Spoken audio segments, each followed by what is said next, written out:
Hello everyone, welcome back to my daily cooking vlogs. ಇವತ್ತು ಶುಕ್ರವಾರದ ದಿನ ನಾನು ಮಧ್ಯಾಹ್ನ ಅಡುಗೆಗೆ ಏನು ಮಾಡಿದೆ ಅನ್ನೋದನ್ನು ತೋರಿಸ್ತಾ ಇದ್ದೀನಿ. ಮನೆಯಲ್ಲೇ ಬೆಳೆದಿರೋ ಅಂಥ ನುಗ್ಗೆ ಸೊಪ್ಪನ್ನು ಉಪಯೋಗಿಸ್ಕೊಂಡು ನುಗ್ಗೆ ಸೊಪ್ಪಿನ ಹೆಲ್ದಿ ದಾಲ್ ಮಾಡೋಣ ಅಂತ ಅಂದ್ಕೊಂಡಿದ್ದೀನಿ. ಒಂದು ಹೊತ್ತಿಗೆ ಮಾತ್ರ ಮಾಡಬೇಕಾಗಿರೋದು, ಯಾಕೆಂದರೆ ಸಂಜೆ ಸ್ವಲ್ಪ ಹೊರಗಡೆ ಹೋಗೋದಿತ್ತು. ಹಾಗಾಗಿ ಒಂದು ಹೊತ್ತಿಗೆ ಸ್ವಲ್ಪ ಒಂದು 4 ಜನಕ್ಕೆ ಆಗೋಷ್ಟು ಸಾಕಾಗಿತ್ತು. ಇದು ಒಂದು 15 ದಿನಕ್ಕೆ ಇಷ್ಟು ಸೊಪ್ಪು ಸಿಗುತ್ತೆ ನನಗೆ. ನುಗ್ಗೆ ಸೊಪ್ಪು ಬೀಜ ಹಾಕಿ ಬೆಳೆಸಿದ್ದು ಮನೆಯಲ್ಲೇ. ತುಂಬ ಒಳ್ಳೆಯದು ನುಗ್ಗೆ ಸೊಪ್ಪಂತೂ. ನುಗ್ಗೆ ಕಾಯಂತೂ ನನಗೆ ಮಾರ್ಕೆಟಲ್ಲಿ ಆರಾಮಾಗಿ ಸಿಗುತ್ತೆ. ಅಟ್ಲೀಸ್ಟ್ ನುಗ್ಗೆ ಸೊಪ್ಪು ನನಗೆ ಅಷ್ಟಾಗಿ ಸಿಗಲ್ಲ ಬೇರೆ ಸೊಪ್ಪಿನ ಥರ. ಹಾಗಾಗಿ ಇದನ್ನು ಮಾತ್ರ ನಾನು ಪಾಟಿಗೆ ಹಾಕಿಟ್ಕೊಂಡಿದ್ದೀನಿ. ಇನ್ನೂ ಒಂದು 2-3 ಗಿಡ ಹಾಕಿದ್ರೆ ಒಟ್ಟಿಗೆ ಒಂದಷ್ಟು ಸೊಪ್ಪನ್ನು ಕಿತ್ಕೋಬೋದು. ಸೊ ನೋಡಿ, ಒಂದು ಹೊತ್ತಿಗೆ ಸಾಕಾಗುತ್ತೆ. ಇದು ಬೆಂದರೆ ಸ್ವಲ್ಪನೇ ಸ್ವಲ್ಪ ಆಗುತ್ತೆ, ಬಟ್ ಆ ಸ್ವಲ್ಪದ್ರಲ್ಲೇ ಸುಮಾರು ಐರನ್ ಕಂಟೆಂಟ್ ನಮ್ಮ ಬಾಡಿಗೆ ಸಿಗುತ್ತೆ. ತುಂಬಾ ಹೆಲ್ದಿಯಾಗಿರೋವಂಥ ಸೊಪ್ಪು. ಇದರಲ್ಲಿ ಪರೋಟ ಮಾಡ್ಬೋದು, ದಾಲ್ ಮಾಡ್ಬೋದು, ನುಗ್ಗೆ ಸೊಪ್ಪು ಬೇಳೆ ಹಾಕಿ ಬಸ್ಸಾರು ಮಾಡ್ಬೋದು, ಉಪ್ಸಾರು ಮಾಡ್ಬೋದು. ಜಾಸ್ತಿ ಇರಬೇಕು ಆದರೆ ಉಪ್ಸಾರು ಮತ್ತು ಬಸ್ಸಾರೆಲ್ಲ ಮಾಡೋದಕ್ಕೆ. ಸ್ವಲ್ಪ ಪ್ರಮಾಣದಲ್ಲೇ ಇರೋದ್ರಿಂದ ನಾನಿಲ್ಲಿ ದಾಲ್ ಮಾತ್ರ ಮಾಡ್ತಾ ಇದ್ದೀನಿ. ನಾರ್ಮಲ್ ದಾಲ್ ಯಾವ ರೀತಿ ಮಾಡ್ತೀವಿ ಅದೇ ರೀತಿಯೇ ಬೇಳೆ ಜೊತೆಗೆ ಈ ನುಗ್ಗೆ ಸೊಪ್ಪನ್ನ ಹಾಕಿ ಬೇಯಿಸ್ಕೊಳ್ಳೋದು ಅಷ್ಟೇ. ನುಗ್ಗೆ ಸೊಪ್ಪನ್ನ ನಾವು ಕರ್ಬೇವಿನ ರೀತಿ ಯಾವ ರೀತಿ ಬಿಡಿಸ್ತೀವಿ ನೋಡಿ, ಕರ್ಬೇವನ್ನ ಅದೇ ರೀತಿ ಬಿಡಿಸಿ ನೀರೊಳಗೆ ಹಾಕಿ ಇಟ್ಕೊಂಡಿದ್ದೀನಿ. ಅದನ್ನು ಕಟ್ ಮಾಡಲಿಕ್ಕೆ ಹೋಗಬಾರ್ದು. ನುಗ್ಗೆ ಸೊಪ್ಪನ್ನು ಕಟ್ ಮಾಡಿಬಿಟ್ರೆ ಅದು ಕಹಿ ಬಿಟ್ಕೊಬಿಡುತ್ತೆ. ಸೊ ನುಗ್ಗೆ ಸೊಪ್ಪನ್ನ ಒಂದು 3-4 ಸಲ ನೀಟಾಗಿ ತೊಳೆದು ಒಂದು 5-10 ನಿಮಿಷ ನೀರಿನಲ್ಲೇ ನೆನೆಸಿಟ್ಕೊಂಡು ಆನಂತರ ಇದನ್ನು ಒಂದು ಅರ್ಧ ಕಪ್ ಬೇಳೆ, ಅದನ್ನು ಅಷ್ಟೇ ತೊಳೆದು ನೀರನ್ನು ಸೇರಿಸಿರೋವಂಥ ಬೇಳೆಗೆ ಈ ನುಗ್ಗೆ ಸೊಪ್ಪನ್ನು ಸೇರಿಸ್ತಾ ಇದ್ದೀನಿ. ಕುಕ್ಕರ್ಗೆ ಸೇರಿಸ್ತಾ ಇದ್ದೀನಿ. ಇದಕ್ಕೊಂದು ಅರ್ಧ ಚಮಚ ಆಗುವಷ್ಟು ಅರಿಶಿನ ಪುಡಿನ ಹಾಕಿ 3-4 ವಿಸಲ್ ಅಥವಾ ಬೇಳೆ ಚೆನ್ನಾಗಿ ಬೇಯೋವರೆಗೂ ನಾವು ಚೆನ್ನಾಗಿ ಇದನ್ನು ಕೂಗಿಸಿ ಬೇಯಿಸ್ಕೋಬೇಕು. ದಾಲ್ ಆಗಿರೋದ್ರಿಂದ ಸ್ವಲ್ಪ ನೀರಿನ ಅಂಶ ಜಾಸ್ತಿನೇ ಹಾಕಿರ್ತೀನಿ ನಾನು. ಹಾಗೂ ಒಂದು 3-4 ವಿಸಲ್ ಕೊಟ್ಟು ಬೇಯಿಸ್ಕೋಬೇಕಲ್ವಾ, ನೀರೆಲ್ಲ ಹೊರಗಡೆ ಬಂದುಬಿಡುತ್ತೆ ಅಂತ ಹೇಳಿಬಿಟ್ಟು ಒಂದು 2-3 ಟಿಶ್ಯೂ ಪೇಪರ್ನ ನಾನು ಈ ರೀತಿ ಮೇಲೆ ಹಾಕ್ತೀನಿ. ಸೊ ದಟ್ ಅದು ನೀರು ಬಂದ್ರೂ ಸ್ಟವ್ ಗಲೀಜಾಗಲ್ಲ, ಆ ಟಿಶ್ಯೂ ಪೇಪರೇ ಅಬ್ಸಾರ್ಬ್ ಮಾಡ್ಕೊಳ್ಳುತ್ತೆ ನೀರನ್ನು. ಹಾಗೆಯೇ ಫ್ರೆಂಡ್ ಮಕ್ಕಳು ಸಹ ಮನೆಗೆ ಬಂದಿದ್ದರು ಆಟಾಡಲಿಕ್ಕೆ ಅಂತ.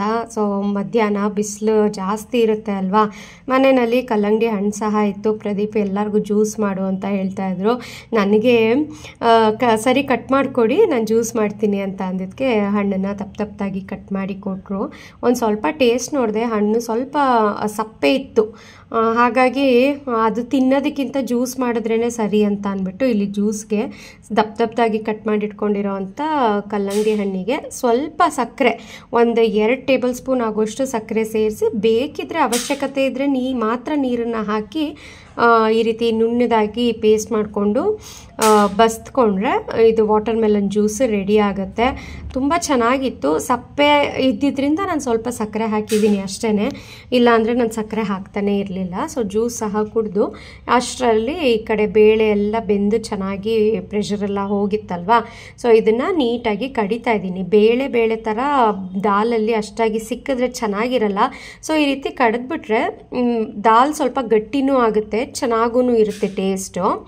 ಇವಾಗ ಬೇಳೆನ ಚೆನ್ನಾಗಿ ಕಡ್ದಿದ್ದಾಯಿತು. ನೆಕ್ಸ್ಟ್ ಬೇರೆ ಪಾತ್ರೆಗೆ ಒಂದು ಸ್ವಲ್ಪ ಎಣ್ಣೆ ಹಾಕ್ಬಿಟ್ಟು ಅದಕ್ಕೆ ಸಾಸಿವೆ, ಜೀರಿಗೆ, ಕರಿಬೇವು ಮತ್ತು ಶುಂಠಿ ಬೆಳ್ಳುಳ್ಳಿ ಪೇಸ್ಟನ್ನು ಹಾಕೋತಾ ಇದ್ದೀನಿ ನಾನು. ನೀವು ಬೇಕಿದ್ರೆ ಬರೀ ಬೆಳ್ಳುಳ್ಳಿನ ಜಜ್ಜಿನೂ ಸಹ ಹಾಕೋಬೋದು. ಒಂದು ಈರುಳ್ಳಿ ಸಣ್ಣದಾಗಿ ಕಟ್ ಮಾಡಿ ಸೇರಿಸಿದ್ದೀನಿ. ಈರುಳ್ಳಿನ ಚೆನ್ನಾಗಿ ಒಂದು 2-3 ನಿಮಿಷ ಫ್ರೈ ಮಾಡ್ಕೋಬೇಕು. ಅದು ಸ್ವಲ್ಪ ಬಣ್ಣ ಬದಲಾಗ್ತಾ ಇದ್ದ ಹಾಗೇ 2 ಟೊಮ್ಯಾಟೊ ಸೇರಿಸಿದ್ದೀನಿ. ಸ್ವಲ್ಪ ಹುಳಿ ಮುಂದೆ ಇರಲಿ ಅಂತ ಅಂದ್ಬಿಟ್ಟು ನಾನು 2 ಟೊಮ್ಯಾಟೊ ಸೇರಿಸಿದ್ದೀನಿ. ಜೊತೆಗೇ ಖಾರಕ್ಕೆ ಒಂದು 4-5 ಹಸಿರು ಮೆಣಸಿನ್ಕಾಯಿನ ಮಧ್ಯ ಸೀಳ್ಬಿಟ್ಟು ಸಹ ಸೇರಿಸಿದ್ದೀನಿ. ದಾಲ್ ಜೊತೆಗೆ ಬೇಯೋದಕ್ಕಾದರೂ ಹಸಿಮೆಣಸಿನ್ಕಾಯಿನ ಹಾಕೋಬೋದು, ಅಥವಾ ಈ ರೀತಿ ಒಗ್ಗರಣೆಗಾದ್ರೂ ಸಹ ನೀವು ಹಾಕೋಬೋದು. 2 ರೀತಿಯೂ ಮಾಡ್ಕೊಳ್ಳಿ. ಇವಾಗ ಬೆಂದಿರೋ ಅಂಥ ದಾಲ್ನ ನುಗ್ಗೆ ಸೊಪ್ಪಿನ ಜೊತೆ ಬೇಯಿಸ್ಕೊಂಡಿದ್ನಲ್ವ, ಅದನ್ನು ಇದಕ್ಕೆ ಹಾಕಿ ರುಚಿಗೆ ತಕ್ಕಷ್ಟು ಉಪ್ಪನ್ನು ಸೇರಿಸ್ಬಿಟ್ಟು ನೀಟಾಗಿ ಒಂದು ಕುದಿ ಬರೋವರೆಗೂ ಕುದಿಸಿದ್ರೆ ಸಿಂಪಲ್ ಆ್ಯಂಡ್ ಟೇಸ್ಟಿ ಹೆಲ್ದಿಯಾಗಿ ದಾಲ್ ರೆಡಿ ಆಗಿಬಿಟ್ಟಿರುತ್ತೆ. ನುಗ್ಗೆ ಸೊಪ್ಪಿನ ದಾಲ್ ಬಿಸಿ ಬಿಸಿ ಅನ್ನದ ಜೊತೆಗೆ ತುಂಬಾ ಚೆನ್ನಾಗಿರುತ್ತೆ. ಬೆಳಗ್ಗೆ ತಿಂಡಿ ತಿಂದಿದ್ದು ಸಹ ಲೇಟ್ ಆಗಿತ್ತು. ನಾವು ಸ್ವಲ್ಪ ದೇವಸ್ಥಾನಕ್ಕೆಲ್ಲ ಹೋಗಿ ಹೋಟೆಲ್ಗೆ ಹೋಗಿ ತಿಂಡಿ ತಿನ್ಕೊಂಡು ಬಂದಿದ್ದು. ಹೋಟೆಲಲ್ಲಿ ತಿಂಡಿ ತಿಂದರೂ ಅಂತೂ ನಮ್ಗೆ ಅಷ್ಟಾಗಿ ಹೊಟ್ಟೆ ಹಸಿವು ಆಗೋದೇ ಇಲ್ಲ. ಸೊ ಹಾಗಾಗಿ ಊಟನೂ ಮಧ್ಯಾಹ್ನ ಲೇಟಾಗೇ ಮಾಡಿದ್ದು ಎಲ್ಲರೂ. ಸ್ವಲ್ಪನೇ ರೈಸ್ ಸಾಕು ಅಂತ ಅಂದ್ರೆ. ಸೊ ಹಾಗಾಗಿ ಮಕ್ಕಳಿಗೆ ಇಲ್ಲಿ ಸ್ವಲ್ಪ ರೈಸ್ ಜೊತೆಗೆ ದಾಲ್ ಮತ್ತು ಉಪ್ಪಿನಕಾಯಿನ ಹಾಕಿ ಕೊಟ್ಟಿದ್ದೀನಿ. 3:30 ಮೇಲೇ ಎಲ್ಲರೂ ಊಟ ಮಾಡಿದ್ದು. ಚೆನ್ನಾಗಿತ್ತು. ಅಷ್ಟು ಹಸಿರು ಮೆಣಸಿನ್ಕಾಯಿ ಹಾಕಿದ್ರೂ ಖಾರ ಅಂತ ಅನ್ನಿಸ್ತಾ ಇರಲಿಲ್ಲ. ನನಗೆ ಬೆಳಗ್ಗೆ ತಿಂದಿದ್ದೆ ಸ್ವಲ್ಪ ಅರಗಿರಲಿಲ್ಲ, ಹಾಗಾಗಿ ಮೊಸರನ್ನಕ್ಕೆ ಸ್ವಲ್ಪ ದಾಲ್ ಹಾಕ್ಕೊಂಡು ತಿಂತಾಯಿದ್ದೀನಿ.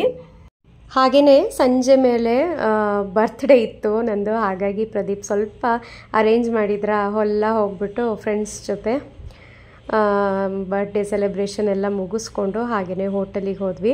ಪ್ರತಿ ವರ್ಷ ಜಸ್ಟ್ ಹೋಟೆಲಿಗೆ ಹೋಗ್ತಾ ಇದ್ವಿ, ಕೇಕ್ ಅಂತೂ ಕಟ್ ಮಾಡ್ತಾನೆ ಇದ್ವಿ ಮನೆಯಲ್ಲಿ ಸಿಂಪಲ್ಲಾಗಿ. ಈ ವರ್ಷ ಸ್ವಲ್ಪ ಸ್ಪೆಷಲ್ಲಾಗಿ ಅರೇಂಜ್ ಮಾಡಿಸಿದ್ರು ಪ್ರದೀಪ್, ಹಾಗಾಗಿ ಸ್ವಲ್ಪ ಕ್ಲಿಪ್ಪಿಂಗ್ಸ್ನ ಇಲ್ಲಿ ಆ್ಯಡ್ ಮಾಡ್ತಾಯಿದ್ದೀನಿ. ಗುಡ್ ಫ್ರೈಡೇ ದಿನ ಸಂಜೆ ಫ್ರೆಂಡ್ಸ್ ಜೊತೆ ಎಲ್ಲ ಹೋಗಿ ಸ್ವಲ್ಪ ಚೆನ್ನಾಗಿ ಅನ್ನಿಸ್ತು ನನಗೆ, ಹಾಗಾಗಿ ಇದನ್ನು ಆ್ಯಡ್ ಮಾಡ್ತಾಯಿದ್ದೀನಿ. ಇವಾಗೆಲ್ಲ ಈ ಥರ ಬರ್ಡೇ ಸೆಲೆಬ್ರೇಷನ್ಸ್ಗೆ ಅಂತಲೇ ಅವರೇ ಎಲ್ಲ ಅರೇಂಜ್ ಮಾಡಿ ಇಟ್ಟಿರ್ತಾರೆ. ಜಸ್ಟ್ ನಾವು ಹೋಗಿ ಕೇಕ್ ಕಟ್ಟಿಂಗ್ ಎಲ್ಲ ಮುಗಿಸ್ಕೊಂಡು ಸ್ವಲ್ಪ ಹೊತ್ತು ಟೈಮ್ ಸ್ಪೆಂಡ್ ಮಾಡಿ ಅಲ್ಲೇ ಬೇಕಿದ್ರೂ ನೀವು ಊಟ ಮಾಡ್ಕೋಬೋದು, ಅಥವಾ ಹೊರಗಡೆ ಹೋಟೆಲ್ಗೆ ಹೋಗ್ತೀವಿ ಅಂದ್ರೂ ಸಹ ಹೋಗ್ಬೋದು. ಸೊ ಚೆನ್ನಾಗಿದೆ ಐಡಿಯಾ ಇದು. ನಾವು ಹಾಸನಲ್ಲಿ MG ರೋಡಲ್ಲಿರೋವಂಥ ಬಿಂಜ್ ಸಿಟಿ ಅಂತ ಅದಕ್ಕೆ ಹೋಗಿದ್ದು. ಬರ್ಡೇ ಸೆಲೆಬ್ರೇಷನ್ ಎಲ್ಲ ಮುಗಿಸ್ಕೊಂಡು ಹೇಗಿದ್ರೂ ನೈಟ್ ಡಿನ್ನರ್ಗೆ ಬೇರೆ ಹೋಟೆಲ್ಗೆ ಹೋಗಬೇಕಿತ್ತಲ್ಲ, ಸೊ ಅಲ್ಲಿಂದ ಆ್ಯಸ್ ಯೂಶ್ವಲ್ ನಮ್ಮ ಫೇವ್ರೇಟ್ ರಾಮ ಹೋಟೆಲ್ಗೆ ಬಂದು ಡಿನ್ನರ್ ಎಲ್ಲ ಮುಗಿಸ್ಕೊಂಡು ವಾಪಸ್ ಹೋಗಿದ್ದಾಯಿತು. ಈ ರೀತಿ ನನ್ನ ಬೆಳಗ್ಗೆ ಎಲ್ಲ ದೇವಸ್ಥಾನಕ್ಕೆ ಹೋಗಿ ಬಂದಿದ್ದಾಯಿತು, ಸಂಜೆ ಈ ರೀತಿ ಸೆಲೆಬ್ರೇಟ್ ಮಾಡ್ಕೊಂಡ್ವಿ. ಸೊ ಇವತ್ತಿನ ವಿಡಿಯೋ ಹೇಗನ್ನಿಸ್ತು ಅಂತ ಕಮೆಂಟ್ ಮಾಡಿ ತಿಳಿಸಿ. ಮತ್ತು ನೆಕ್ಸ್ಟ್ ವಿಡಿಯೋದಲ್ಲಿ ನಾನು ಸಿಗ್ತೀನಿ. ಮತ್ತೆ ಒಂದು ಪೂಜೆ ಎಲ್ಲ ಮಾಡಿಸೋದಿದೆ ಮನೆಯಲ್ಲಿ, ಹಾಗಾಗಿ ಆ ವಿಡಿಯೋ ಜೊತೆಗೆ ನಾನು ಮತ್ತೆ ನೆಕ್ಸ್ಟ್ ವಿಡಿಯೋನ ಅಪ್ಲೋಡ್ ಮಾಡ್ತೀನಿ. ಜೊತೆಗೆ ಯಾವುದಾದ್ರೂ ಒಂದು ಕುಕ್ಕಿಂಗ್ ವೀಡಿಯೋಸ್ ಅಂತೂ ಇದ್ದೇ ಇರುತ್ತೆ. ಸೊ ಇವತ್ತಿನ ವಿಡಿಯೋ ಹೇಗನ್ನಿಸ್ತು ಕಮೆಂಟ್ ಮಾಡಿ ತಿಳಿಸಿ. Thank you.